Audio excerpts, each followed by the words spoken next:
नमस्कार खबरां दे इस बुलेटिन च तुहाडा स्वागत। मैं रजनी। पहला पेश ने चोनवीआं खबरां। प्रधानमंत्री नरेंद्र मोदी ने ब्रिक्स ਸਿਖਰ ਸੰਮੇਲਨ ਨੂੰ ਕੀਤਾ ਸੰਬੋਧਨ। ਕਿਹਾ ਬ੍ਰਿਕਸ ਨੂੰ ਭਵਿੱਖ ਲਈ ਤਿਆਰ ਕਰਨ ਵਾਸਤੇ ਸੰਬੰਧਿਤ ਦੇਸ਼ਾਂ ਨੂੰ ਵੀ ਤਿਆਰ ਰਹਿਣਾ ਹੋਵੇਗਾ।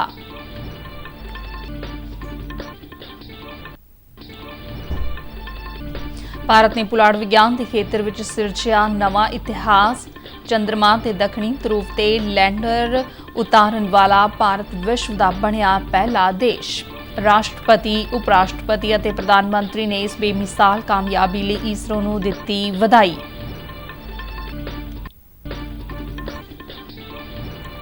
ਪੰਜਾਬ ਸਰਕਾਰ ਨੇ ਸੈਰ ਸਪਾਟਾ, ਵਿਰਾਸਤ ਅਤੇ ਸੱਭਿਆਚਾਰ ਨੂੰ ਹੁਲਾਰਾ ਦੇਣ ਲਈ ਪੰਜਾਬ ਟੂਰਿਜ਼ਮ ਸਮਿਟ ਅਤੇ ਟਰੈਵਲ ਮਾਰਟ ਸ਼ੁਰੂ ਕਰਨ ਦਾ ਕੀਤਾ ਐਲਾਨ।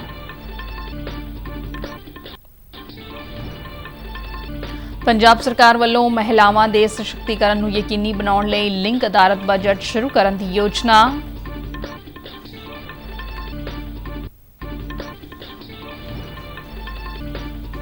ਪਟਿਆਲਾ ਦੇ ਅਮਨਪ੍ਰੀਤ ਸਿੰਘ ਨੇ ਵਿਸ਼ਵ ਨਿਸ਼ਾਨੇਬਾਜ਼ੀ ਚੈਂਪੀਅਨਸ਼ਿਪ ਵਿੱਚ ਜਿੱਤਿਆ ਸੋਨ ਤਮਗਾ।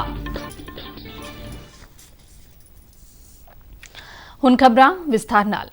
ਪ੍ਰਧਾਨ ਮੰਤਰੀ ਨਰਿੰਦਰ ਮੋਦੀ ਨੇ ਕਿਹਾ ਕਿ ਬ੍ਰਿਕਸ ਨੂੰ ਭਵਿੱਖ ਲਈ ਤਿਆਰ ਸੰਗਠਨ ਬਣਾਉਣ ਲਈ ਸੰਬੰਧਿਤ ਦੇਸ਼ਾਂ ਤੇ ਸੰਸਥਾਵਾਂ ਨੂੰ ਵੀ ਭਵਿੱਖ ਲਈ ਤਿਆਰ ਕਰਨ ਦੀ ਲੋੜ ਹੈ।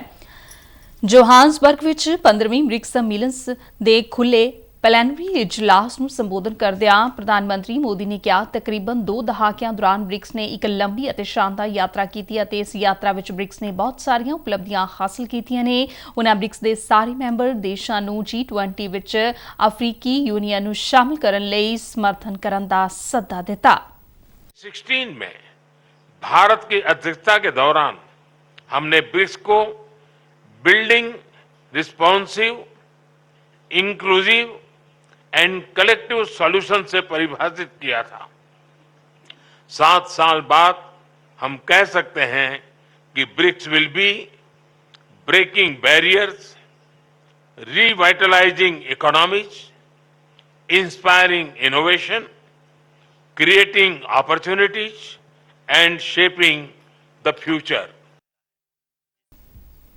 ਕੇਂਦਰੀ ਖੇਡ ਅਤੇ ਯੁਵਾ ਮਾਮਲਿਆਂ ਬਾਰੇ ਮੰਤਰੀ ਅਨੁਰਾਗ ਸਿੰਘ ਠਾਕੁਰ ਨੇ ਕਿਹਾ ਕਿ ਦੇਸ਼ ਵਿੱਚ ਬੀਤੇ ਕੁਝ ਵਰ੍ਹਿਆਂ ਦੌਰਾਨ ਖੇਡਾਂ ਵਿੱਚ ਵੱਡਾ ਬਦਲਾਅ ਆਇਆ ਹੈ।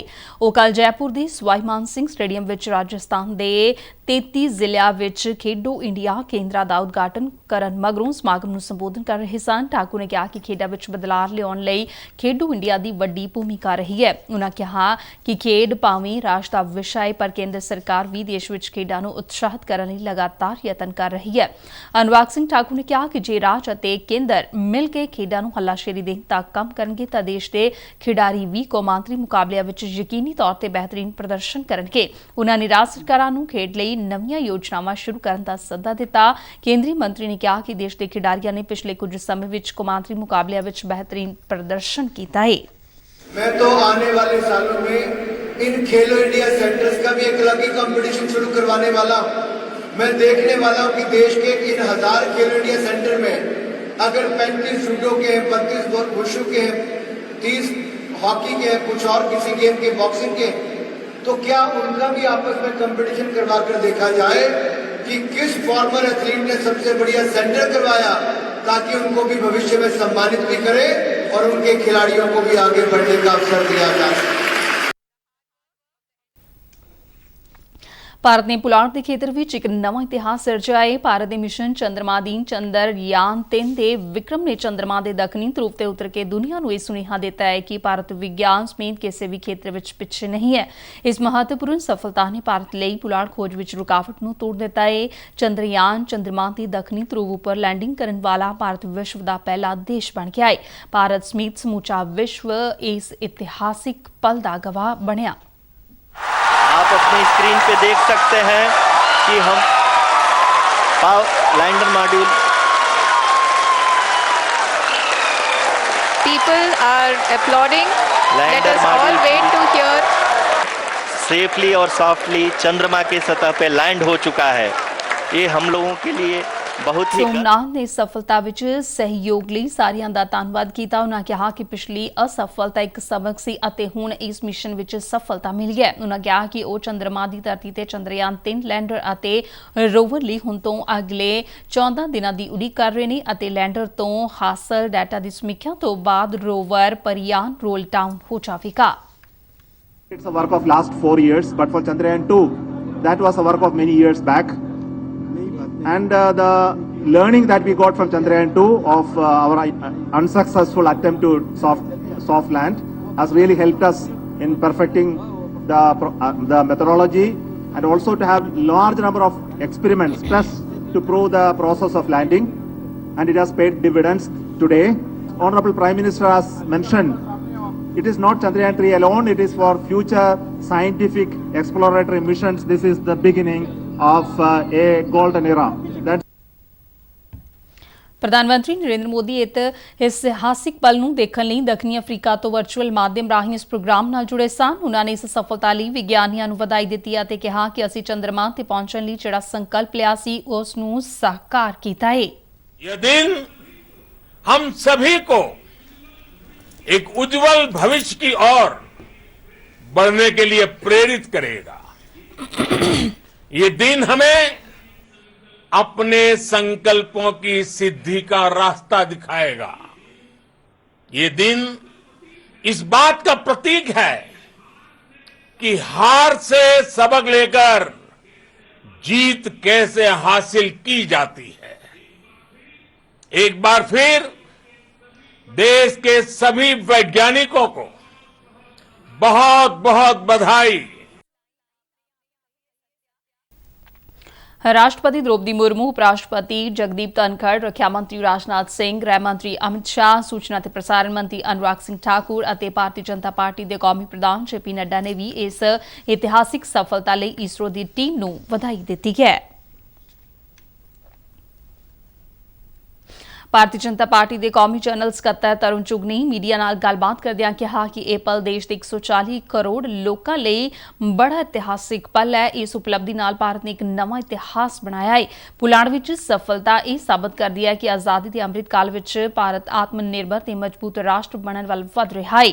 ਉਨ੍ਹਾਂ ਕਿਹਾ ਕਿ ਅੱਜ ਭਾਰਤ ਪੁਲਾੜ ਸਮੇਤ ਹਰ ਖੇਤਰ ਵਿੱਚ ਆਤਮ ਨਿਰਭਰ ਬਣਦਾ ਜਾ ਰਿਹਾ ਹੈ। ਚੁਗ ਨੇ ਕਿਹਾ ਕਿ ਭਾਰਤ ਰੁਕਣ ਵਾਲਾ ਨਹੀਂ ਹੈ, ਇਹ ਜਲਦੀ ਹੀ ਦੁਨੀਆ ਦਾ ਤੀਜਾ ਸਭ ਤੋਂ ਵੱਡਾ ਅਰਥਚਾਰਾ ਬਣੇਗਾ। ਪੁਸ਼ਪਾ ਗੁਜਰਾਲ ਸਾਇੰਸ ਸਿਟੀ ਵੱਲੋਂ ਨੇੜੇ ਦੇ ਪਿੰਡਾਂ ਦੇ 200 ਤੋਂ ਵੱਧ ਲੋਕਾਂ ਨੂੰ ਚੰਦਰਯਾਨ 3 ਦੀ ਚੰਦਰਮਾ ਤੇ ਲੈਂਡਿੰਗ ਨੂੰ ਵੱਡੀ ਸਕਰੀਨ ਤੇ ਲਾਈਵ ਦਿਖਾ ਕੇ ਭਾਰਤ ਦੀਆਂ ਪੁਲਾੜੀ ਖੋਜਾਂ ਵਿੱਚ ਹੋ ਰਹੀਆਂ ਸ਼ਾਨਦਾਰ ਪ੍ਰਾਪਤੀਆਂ ਨੂੰ ਨੇੜਿਓਂ ਦੇਖਣ ਦਾ ਮੌਕਾ ਦਿੱਤਾ ਗਿਆ। ਇਨ੍ਹਾਂ ਪਲਾਂ ਨੇ ਨਾ ਸਿਰਫ ਨੌਜਵਾਨਾਂ ਦੇ ਹੌਸਲੇ ਬੁਲੰਦ ਕੀਤੇ ਸਗੋਂ ਉਨ੍ਹਾਂ ਦੇ ਮਨਾਂ ਵਿੱਚ ਪੁਲਾੜੀ ਖੋਜਾਂ ਪ੍ਰਤੀ ਜਨੂੰਨ ਵੀ ਪੈਦਾ ਕੀਤਾ। ਸਾਇੰਸ ਸਿਟੀ ਦੇ ਡਾਇਰੈਕਟਰ ਡਾਕਟਰ ਨਰੇਸ਼ ਗਰੋਵਰ ਨੇ ਕਿਹਾ ਹੈ ਕਿ ਮਿਸ਼ਨ ਚੰਦਰਯਾਨ 3 ਇਹ ਅਹਿਸਾਸ ਕਰਾਉਂਦਾ ਹੈ ਕਿ ਸਾਡੀ ਦੁਨੀਆ ਤੋਂ ਅੱਗੇ ਬੇਅੰਤ ਸੰਭਾਵਨਾਵਾਂ ਜੋ ਸਾਡੀ ਉਡੀਕ ਕਰ ਰਹੀਆਂ ਨੇ। सूचना ते प्रसारण मंत्रालय ते केंद्रीय संचार ब्यूरो वालों कल मोगा दे अंबेडकर भवन विच 3 रोज़ा फोटो प्रदर्शनी लगाई गई।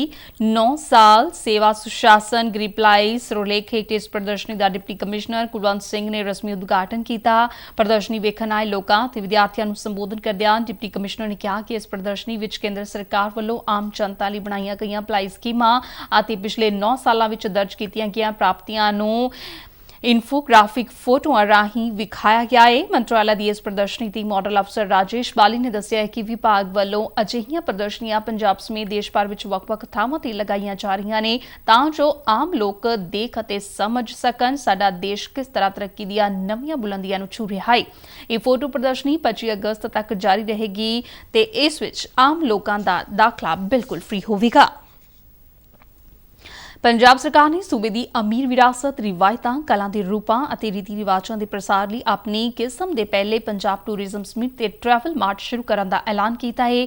इस मंतव लई एक समागम 11 तो 13 ਸਤੰਬਰ ਤੱਕ ਮੋਹਾਲੀ ਵਿਖੇ ਆਯੋਜਿਤ ਕੀਤਾ ਜਾਵੇਗਾ ਤਾਂ ਜੋ ਸੂਬੇ ਨੂੰ ਸੈਰ ਸਪਾਟੇ ਪੱਖੋਂ ਸਭ ਤੋਂ ਵੱਧ ਪਸੰਦੀਦਾ ਥਾਂ ਵਜੋਂ ਉਭਰਿਆ ਜਾ ਸਕੇ।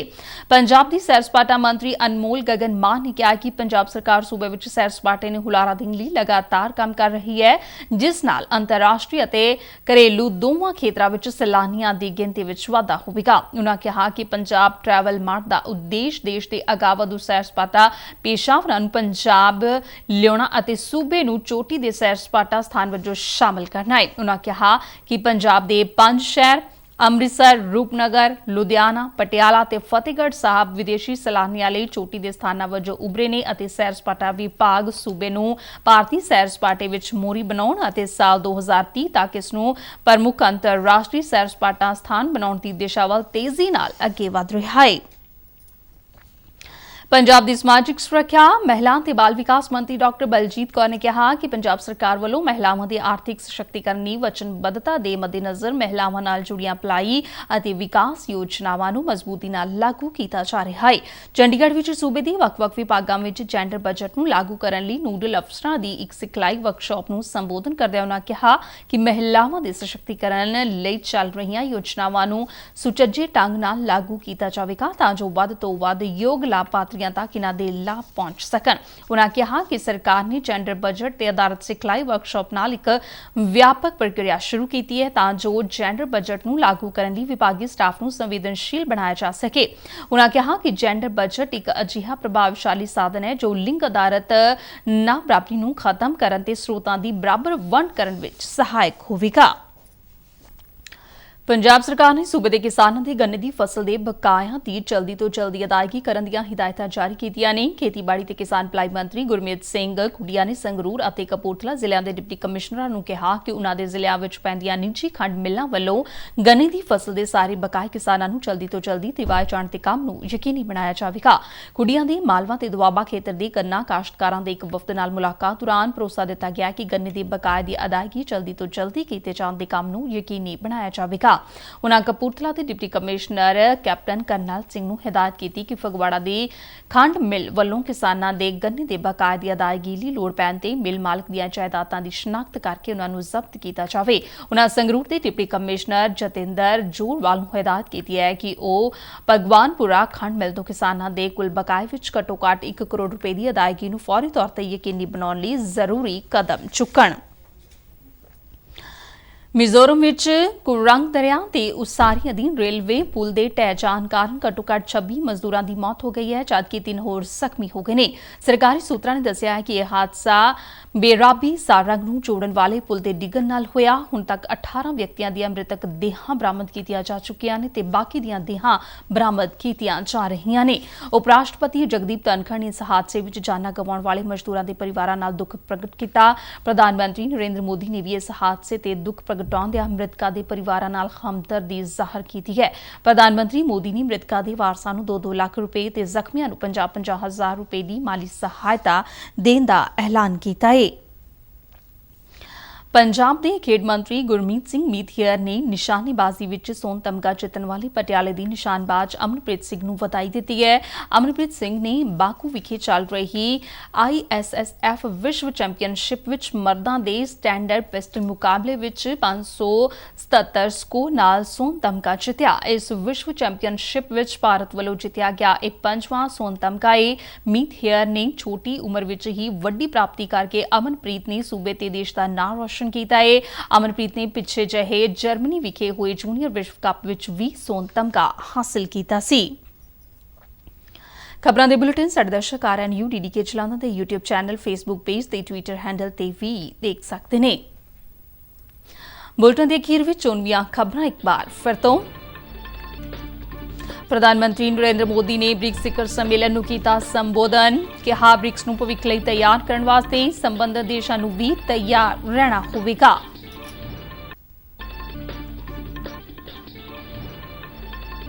ਭਾਰਤ ਨੇ ਪੁਲਾੜ ਦੇ ਖੇਤਰ ਵਿੱਚ ਸਿਰਜਿਆ ਨਵਾਂ ਇਤਿਹਾਸ। ਚੰਦਰਮਾ ਦੇ ਦੱਖਣੀ ਧਰੁਵ ਤੇ ਲੈਂਡਰ ਉਤਾਰਨ ਵਾਲਾ ਭਾਰਤ ਵਿਸ਼ਵ ਦਾ ਬਣਿਆ ਪਹਿਲਾ ਦੇਸ਼।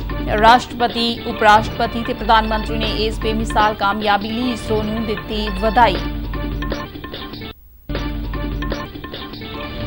ਪੰਜਾਬ ਸਰਕਾਰ ਨੇ ਸੈਰ ਸਪਾਟਾ ਵਿਰਾਸਤ ਤੇ ਸੱਭਿਆਚਾਰ ਨੂੰ ਹੁਲਾਰਾ ਦੇਣ ਲਈ ਪੰਜਾਬ ਟੂਰਿਜ਼ਮ ਸਮਿਟ ਅਤੇ ਟਰੈਵਲ ਮਾਰਟ ਸ਼ੁਰੂ ਕਰਨ ਦਾ ਕੀਤਾ ਐਲਾਨ।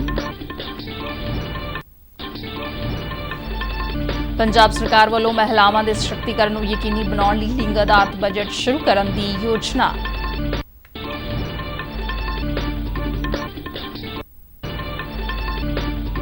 ਪਟਿਆਲਾ ਦੇ ਅਮਨਪ੍ਰੀਤ ਸਿੰਘ ਨੇ ਵਿਸ਼ਵ ਨਿਸ਼ਾਨੇਬਾਜ਼ੀ ਚੈਂਪੀਅਨਸ਼ਿਪ ਵਿੱਚ ਜਿੱਤਿਆ ਸੋਨ ਤਮਗਾ।